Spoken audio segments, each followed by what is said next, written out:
In this video, I want to show you my new Borescope camera sent to me by KAIWEETS to use and review. As you probably know, if you follow me, if you follow my channel for a long period of time, you probably saw that along the years I showcase different tools that they sent to me, and to be honest with you, I still use them and I never had problems with them. Of course, KAIWEETS tools are not high-end professional tools, but also they are not low-end, low-quality tools. They are somewhere around in the middle. So in this video, I will present you their new articulated industrial Borescope camera, and the model is KBA02. They are very proud with this camera, especially for the length of the cable, that it's 1.6 meter long. To be honest with you, for me in my daily uses in the automotive industry, the 1.6, 1.5 on the old one cable length, it's useless. I will prefer, if it will be possible, for me to have at least, I don't know, 50 centimeters, around 3 foot long cable will be more than perfect. The longer one sometimes can be clunky, but if you work in a plumbing industry or something else, that probably will be helpful. Even so, I can work with that, no problem at all. The big thing that I like about the new camera is the footprint, the size. The new camera is smaller compared with their old camera, that it's KBA01 model. It's way bigger, way longer. There are a couple of big differences, but the screen size on the new one compared with old one is the same, 4.3 inches. Both of them use Type-C charging cable, and also both of them had included a micro SD card of 32 gigs. Another thing that is similar in both of cameras is the focal point.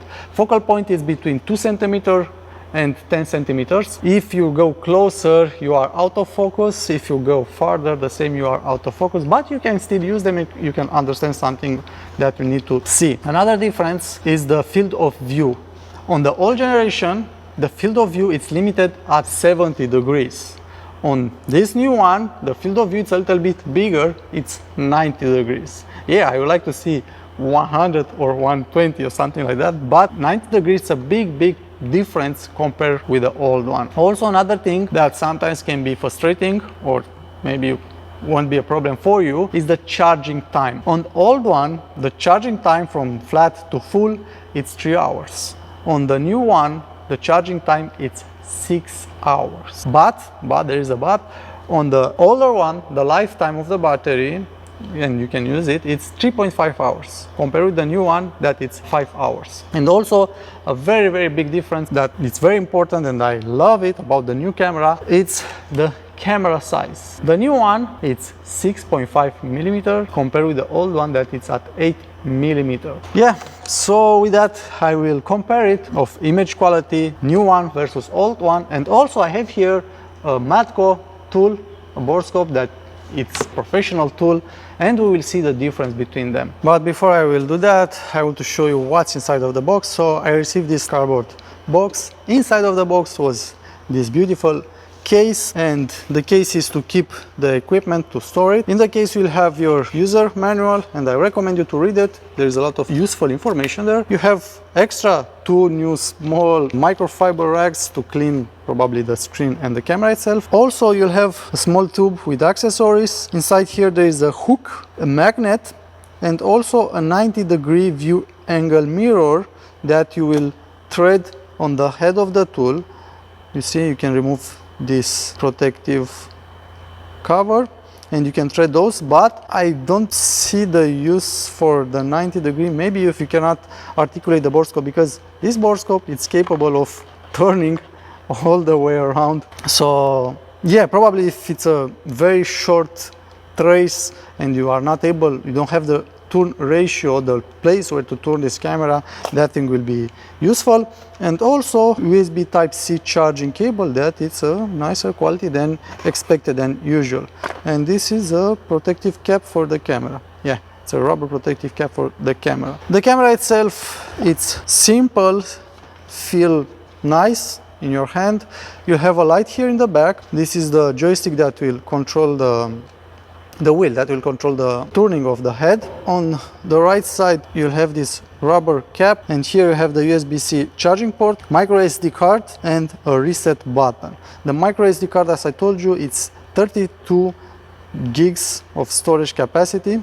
To start the camera, you need to push long on power button. The camera will turn on. From this button, you will take a picture.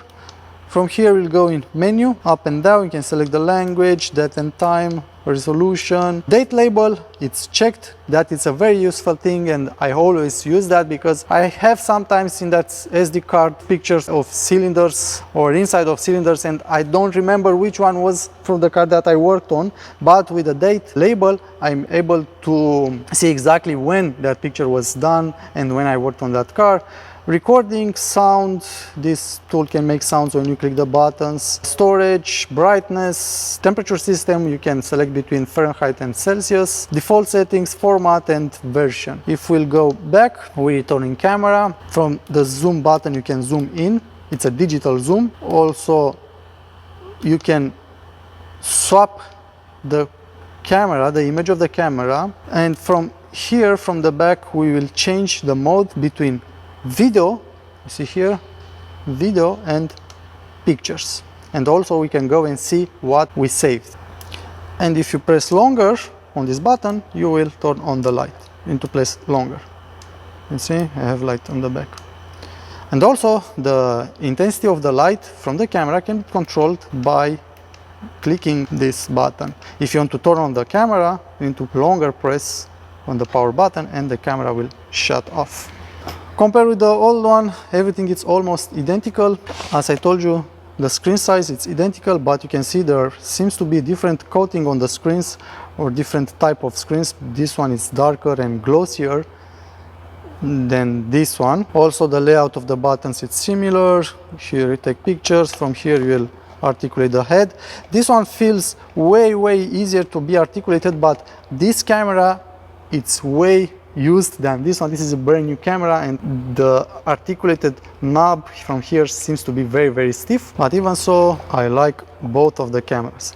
Another thing that I encourage you to do in the first second that you will get this camera, you see this protective ring from here it's missing. I recommend you to remove it and throw it away, keep it in that nice container there, because sometimes that can fall down from your head, and if it's inside of an engine or something like that, you don't want that to happen. This one fell inside of an engine. I was able to recover it, and since then I'm not using that thing from here. I don't think I still have it. I think I throw it away. That ring is to protect the thread of the head against damage, against pitting, to be able to use the adapters, but I will recommend you to remove it and leave it like that. Also, as I told you, I have here a Matco Borescope, and to use this Borescope you need to use the phone.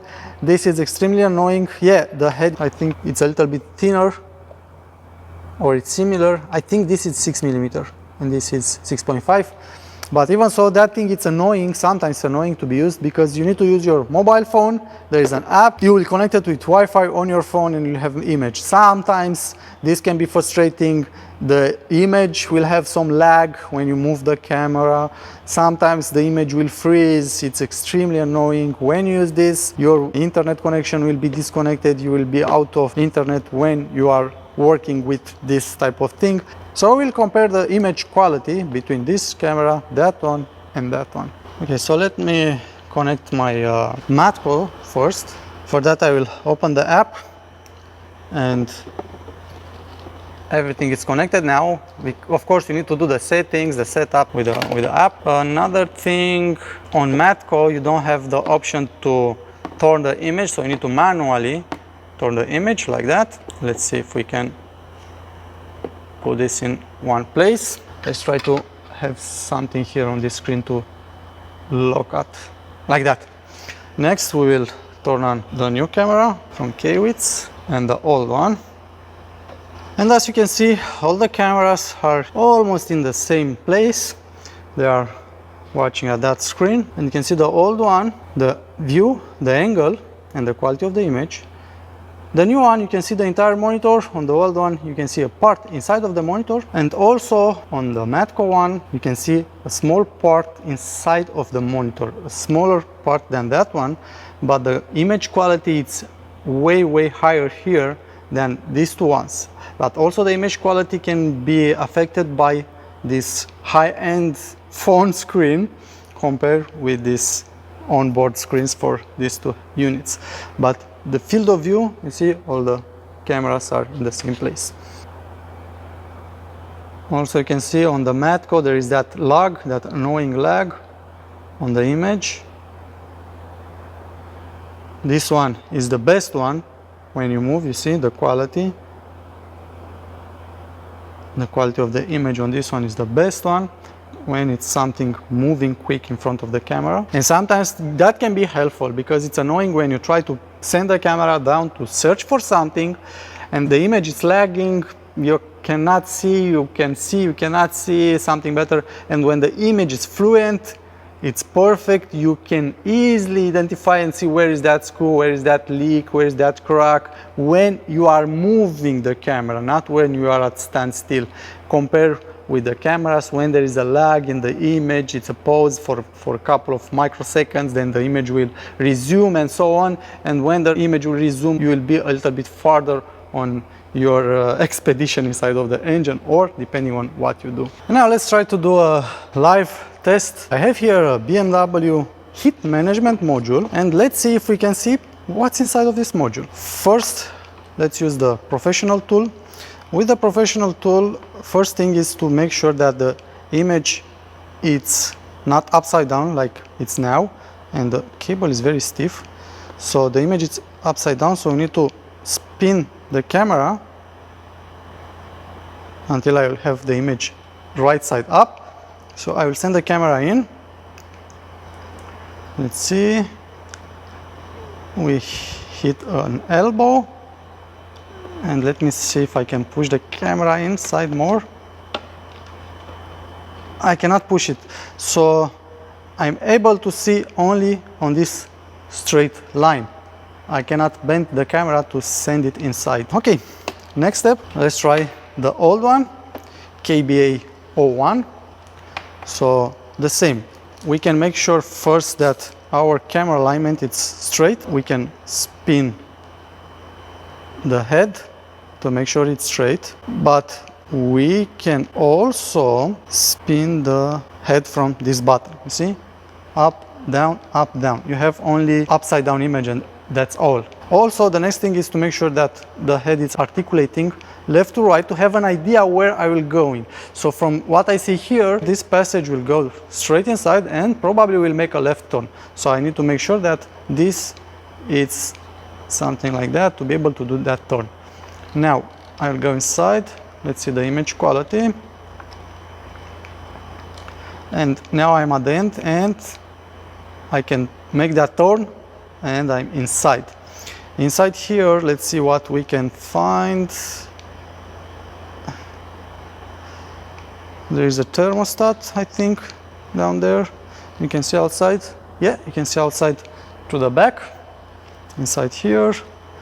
Another downside of this type of camera, it's you will never know when the camera is straight to pull it out or when it's all the way around, because sometimes you can get lost with the image inside and you are not realizing if the camera is straight. It will be nice if we have here a different lobe on the knob to show us when the camera is straight, when the camera is steered to the right, to the left. That won't be very important, but will be important for us to know when the camera is straight. Probably I can use a yellow white marker to mark this notch from here to know that this camera is straight. And next, let's use our new camera. The same, let's start first to adjust the camera to see straight. We'll need to make sure that this is, so the articulating it's up and down, so I need to go 90 degrees. Left and right, but in this moment I have the image upside down, so I cannot switch the image on all its sides, only up and down. Okay, we will need to work with that. Next we'll send the Borescope camera in. You can see the image quality. Let's try to bend the camera.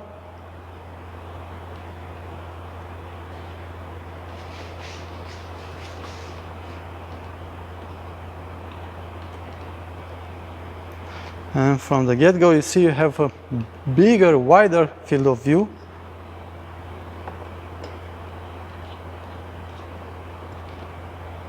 And we can go inside in this passage. Let's see if we can go even deeper.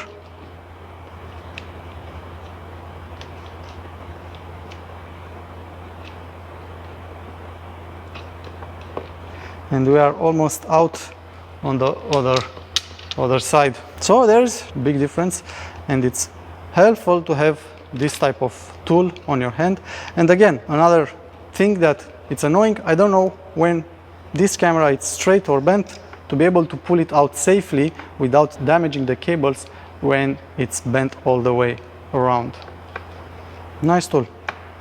And also another thing, the cable, it's easy scratchable. You can damage this, it's very soft material.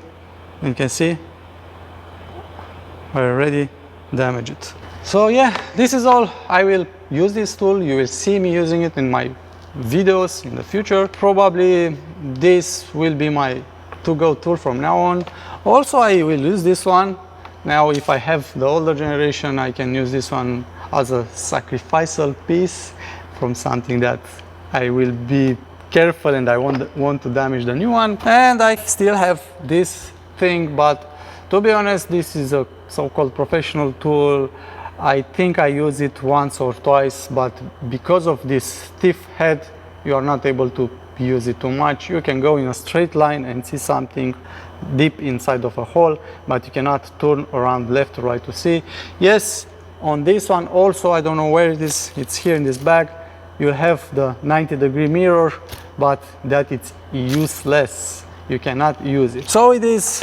I hope you like this video. If you like KAIWEETS tool and you use them, please show me by hitting the like button.